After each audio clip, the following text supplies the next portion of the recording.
Hello and welcome back to the Sideboard at the Star City Games Invitational in Los Angeles, California. I am Ruben Bressler and I am joined by Tony Pagliocco. Yes. And you have an interesting 4-color control build here that is not using Thragtusk. Exactly. Well, most of the control decks out there are using Thragtusk, but you decided that you don't need it. So tell me a little bit about where this deck came from and why you're playing it. Well, essentially the deck is called Dark America, and Adrian Sullivan created it. And Adrian's always been a very innovative brewer and a great, strategy of the metagame and stuff like that. And last week, I believe, or 2 weeks ago, Jackie Lee played it at the 50K in Indianapolis, and she went on an incredible run with it, starting off I think 7-0, and then she lost, and I believe in the top 4. And so once I saw the list, and I was very intrigued by, again, being a control deck without Thragtusk. Right. And so I had messaged Adrian, sort of asked him what updates he had made and what feedback he had given to it. And I was actually planning on playing this in the Invitational this weekend. And then Audible. And so today I'm playing in the Open and decided to, so I met with Adrian yesterday and said, hey, let's rebuild this. And we came back and made some changes to the list. And it's a very, very solid deck in the metagame right now. Yeah, and there's a lot of interesting cards in the list, and I want to focus on a couple of them. The first one that sticks out to me is Magma. That's a card we haven't really seen play in Standard yet. Tell me a little bit about why you're running Magma. Magma is great because it does a few things. One, it gives you end-of-turn mass removal, where most of the other removal, like Mizium Mortars and from the board, Supreme Verdict, are sorcery speed. This allows you to be able to end-of-turn, do a minor clear of the board. It's also great versus the Reanimator matchup, when you can trigger the come-into-play effects, and then you can clear the board before they take place. And also, it's an effective way to deal with planeswalkers that normally you needed something like Dreadbore or creature attack to go after. Sure, and another thing is, Tamiyo and Jace had sort of fallen out of favor.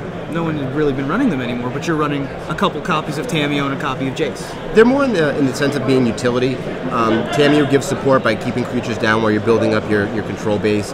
Jace can be used in a multitude of fashions, obviously, but usually it's for card search to go through your deck. With the Sphinx Revelations also, once you hit one of those, you're going to start chaining them pretty much. The Terminus's main are new also. That was a change that we made also from 4 counterflux, which is extremely good in the control mirror, to having 3 counterflux and 1 dissipate, because there's certain spells we just want to be able to remove permanently. Right, like Lingering Souls, Unburial Rites, Messenger. Things like that. Geralf's Messenger, exactly. And the last card I wanted to point out, which I imagine is your main win condition, is Lone Revenant.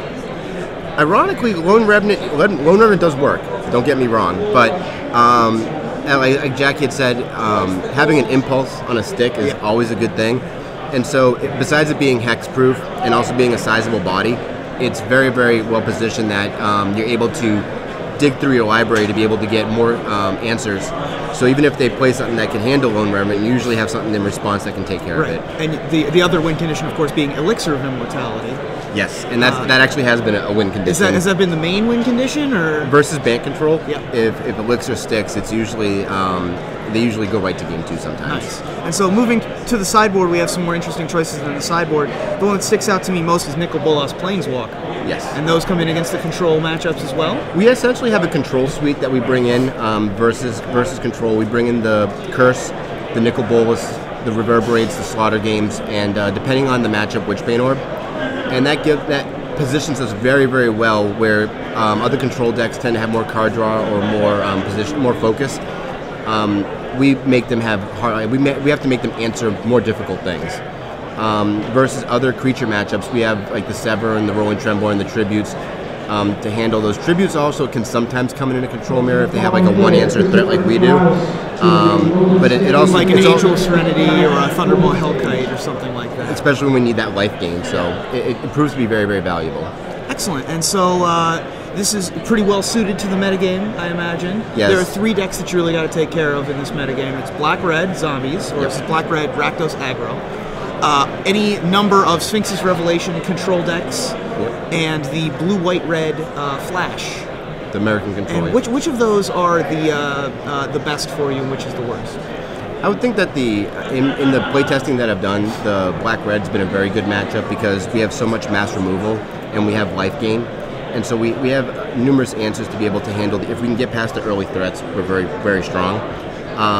The control mirrors usually comes to being a very play skill intensive match, and so you want to tend not to make mistakes, but also be able to sideboard correctly versus just those 1 or 2 card differences that come forward. And then the third one, which you're talking about, was the American control, which sort of falls into the same control mirror line. Right, they're less of a big end game style deck. They're just digging for their 1 Rune Chanter's Pike most of the time, and very tempo based. Yeah. So if you can match them tempo wise, you tend to be in a good position.